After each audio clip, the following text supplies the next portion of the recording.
Baik, bismillahirrahmanirrahim. Assalamualaikum warahmatullahi wabarakatuh. Alhamdulillahirabbil alamin. Wassalatu wassalamu ala anbiya'il wal mursalin wa ala alihi wa sahbihi ajma'in. Baik Bapak Ibu saudara-saudari sekalian, kita berjumpa lagi di channel Lensa Psikologi Sufi.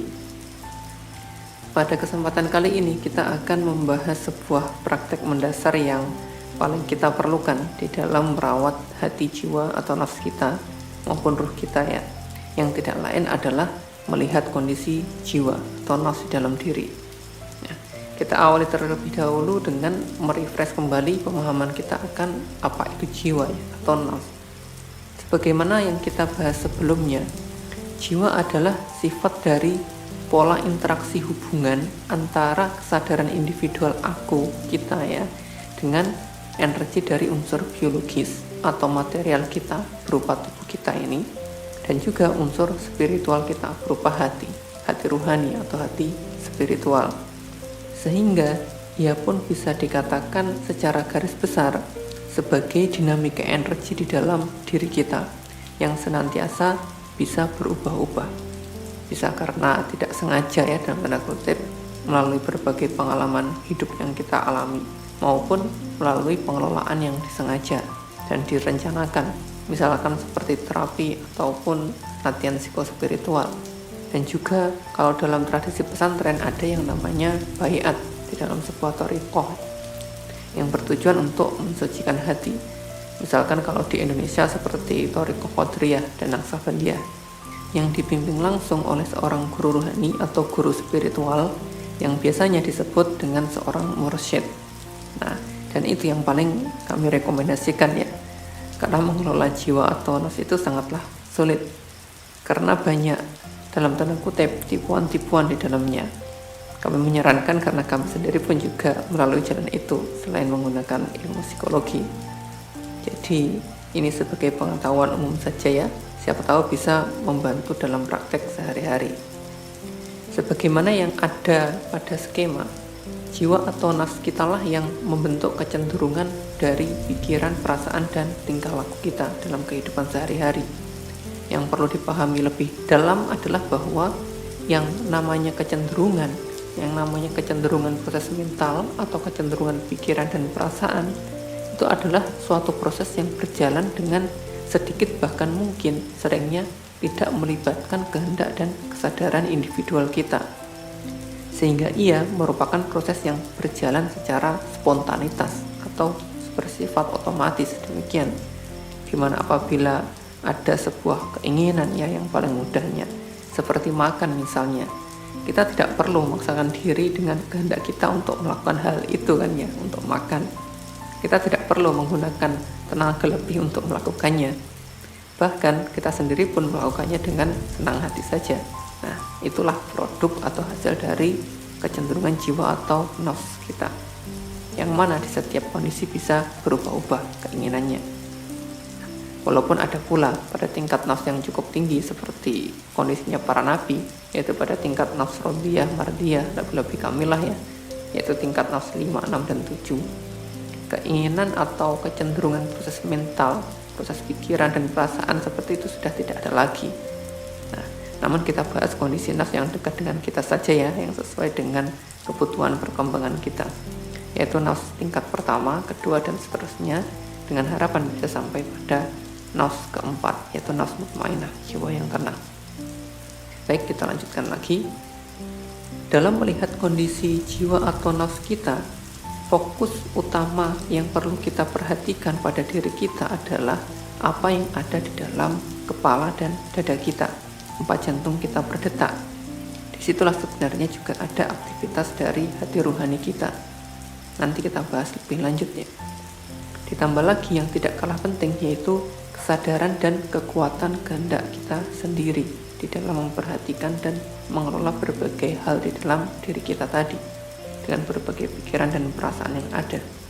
Nah, karena bagaimanapun tidak semua pikiran dan perasaan yang kita miliki merupakan pikiran dan perasaan yang sehat, sehingga kita pun perlu mengelolanya dengan kesadaran dan kehendak individual kita. Pertama yang paling mudah adalah pikiran kita. Silahkan Anda coba untuk menutup mata, diam dan cobalah berbicara di dalam kepala Anda dengan penuh kesadaran akan apa yang Anda bicarakan. Apa saja? Silahkan, saya beri waktu 10 detik.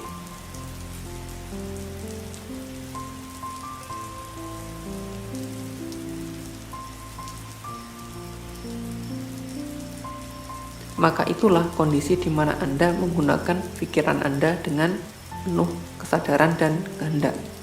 Nah, namun dalam kehidupan sehari-hari, seberapa sering kita menggunakan pikiran kita dengan cara demikian? Umumnya pikiran sering berjalan sendiri begitu saja. Baik kita menyadari apa yang berjalan di dalam pikiran kita ataupun tidak. Di mana secara langsung ia sudah muncul begitu saja, bahkan sudah keluar dalam bentuk perkataan maupun tindakan. Itu yang sering sebagian besar kita alami ya di dalam kehidupan sehari-hari. Seringnya di dalam pikiran kita muncul begitu saja berbagai dalam tanda kutip cerita bergambar ya, diskusi ataupun mungkin juga caci maki begitu bila dalam kondisi yang marah, suara musik dan lain sejenisnya, dan kita terbawa begitu saja. Bahkan terkadang kita pun juga tidak bisa menghentikannya. Nah, biasanya hal itu diistilahkan sebagai pikiran liar ya, atau juga ada istilah yang namanya monkey mind. Nah, karena pikiran kita melompat-lompat sana kemari ya, tanpa bisa dikontrol, bahkan tanpa tujuan yang baik dan jelas gitu. Maka bila sudah seperti itu, maka hal itu sudah termasuk gangguan dari kondisi jiwa atau nafsu kita, karena adanya distribusi energi yang berlebih yang berhubungan dengan hal yang terkait. Nah, disinilah kita perlu mengamati benar apa yang mengalir di dalam pikiran kita, hingga kita bisa mengelolanya dengan baik. Semua pikiran berupa gambar-gambar, suara maupun nada dari suara itu, ya, nada dari suara itu juga ya, dan lain-lainnya perlu kita amati dan kita kelola sebaik mungkin di setiap tempat, waktu, dan kondisi. Baik, berikutnya adalah mengenai perasaan kita. Secara garis besar, ada 3 kategori perasaan yang bisa muncul di dalam diri kita. Kita mengelompokkannya menjadi 3 ini ya, untuk memudahkan di dalam melakukan identifikasi atau penggolongan dan pengelolaannya. Silakan bila ada yang lebih nyaman dengan penggolongan yang lain, karena juga ada teori-teori dengan pembagian yang berbeda ya, karena tujuannya juga berbeda, itu tidak masalah. Nah, 3 jenis itu apa? Pertama adalah keinginan, kedua adalah sensasi, dan yang ketiga adalah gerakan jiwa.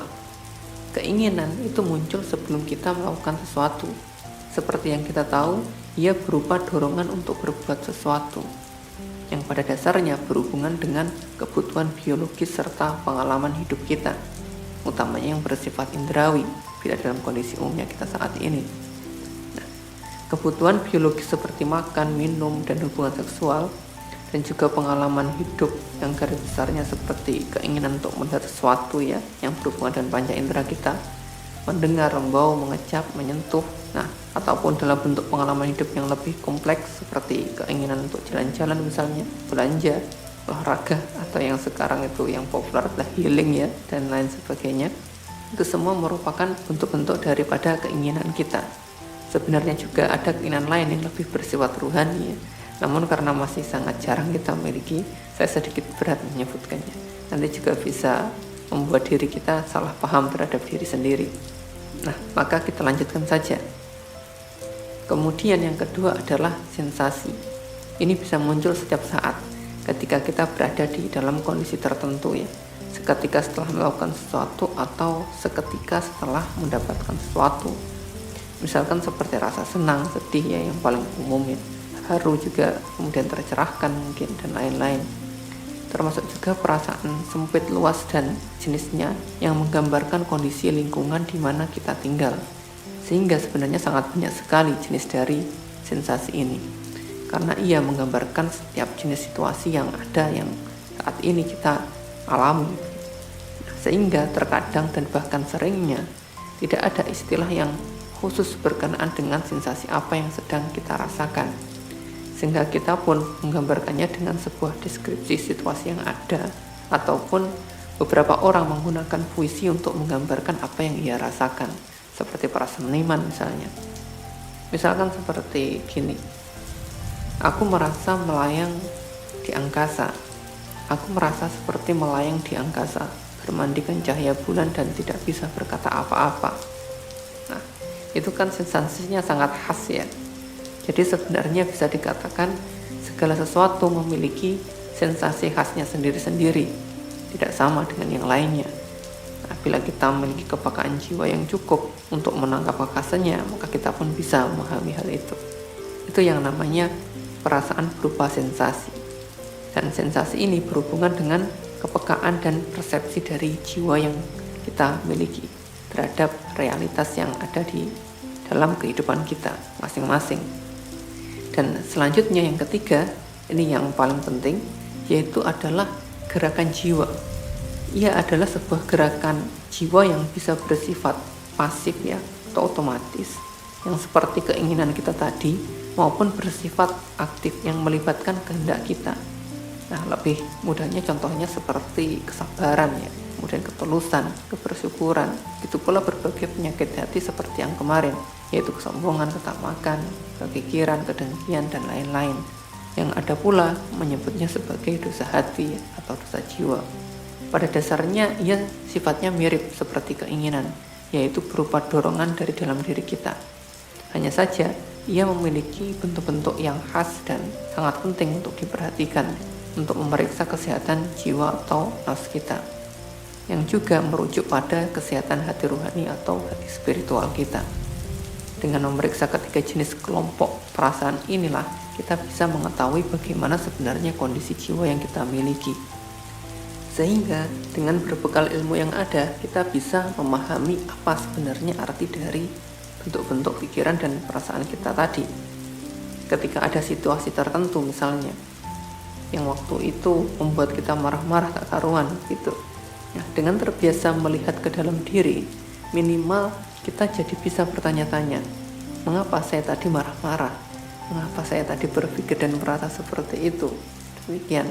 Dimana apabila kita tidak biasa melakukannya, tidak biasa melihat ke dalam diri, maka segala perasaan, pikiran, dan perbuatan yang bisa salah itu akan lewat terabaikan begitu saja. Nah, sehingga penyakit-penyakit batin yang mungkin ada akan terus tinggal di dalam diri kita dan merusak kehidupan kita. Dan bila kita memiliki ilmunya, maka kita bisa tahu, wah ternyata ada yang tidak beres dengan pikiran saya. Ada yang tidak beres dengan perasaan saya, ada yang tidak beres dengan persepsi saya, dan seterusnya. Nah, dari sanalah akhirnya kita pun bisa mengobati hati kita, kondisi batiniah kita, sehingga kita pun bisa menjalani hidup dengan lebih baik dalam berhubungan dengan Tuhan maupun seluruh ciptaannya. Amin, gitu ya. Nah, kemarin ada yang menanyakan terkait ukuran atau kriteria hati, jiwa atau nafsu yang tidak sehat ya. Seperti yang sebelumnya kami sampaikan, bisa dikatakan kita semua ini sebenarnya tidak dalam kondisi yang sehat. Karena dalam kondisi sehatnya, hati kita itu sebenarnya bisa menyadari keberadaan Tuhan. Dalam praktek melihat ke dalam diri itu, bila hati kita sehat, tatkala kita mengarahkan kesadaran kita ke dalam dada ya, menyorotkan kepekaan kita ke dalam dada, maka kita akan bisa menyadari Tuhan. Nafsu mutmainnah, kualitas jiwa atau nafsu yang keempat itu demikian. Manusia sudah terhubung dengan lapisan terdalam hati ruhaninya, sehingga tidak ada hijab antara dia dengan hati ruhaninya. Nah, sedangkan kita pada umumnya kan belum bisa. Kalau kita mengarahkan atau menyorotkan kesadaran kita ke dalam dada, hasilnya ya masih gelap, kosong, sunyi, demikian kan ya. Namun bukan berarti itu tidak berguna ya.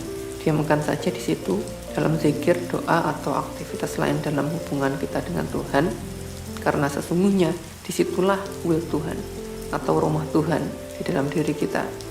Sehingga disitulah sebenarnya pula kita telah berada di depan pintu Tuhan, bisa dikatakan dalam tanda kutip ya.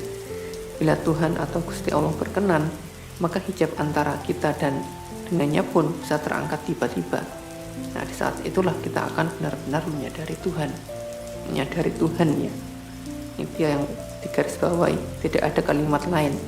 Jangan dibayangkan ada dalam tanda kutip sosok begitu ya, itu salah. Kami tegaskan terkait ini bahwa itu adalah suatu hal yang salah dan bisa berbahaya. nanti kita bisa mengklaim ini dan itu sebagai Tuhan, dan itu malah akan membuat kita tersesat nanti. Kita hanya bisa diam di tempat yang sunyi itu, dalam tanda kutip, sambil berzikir kepadanya, tanpa berkeinginan atau berharap apapun.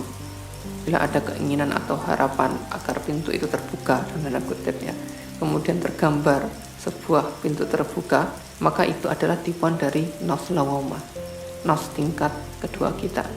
Sehingga yang bisa kita lakukan di situ hanyalah diam diri saja. Yang bisa kita lakukan hanyalah diam, berzikir dan mengabdi kepadanya, tanpa mengharap hijab itu terbuka. Selain itu, dalam kualitas jiwa yang sehat, kita sudah tidak ada itu gerakan jiwa yang bersifat buruk.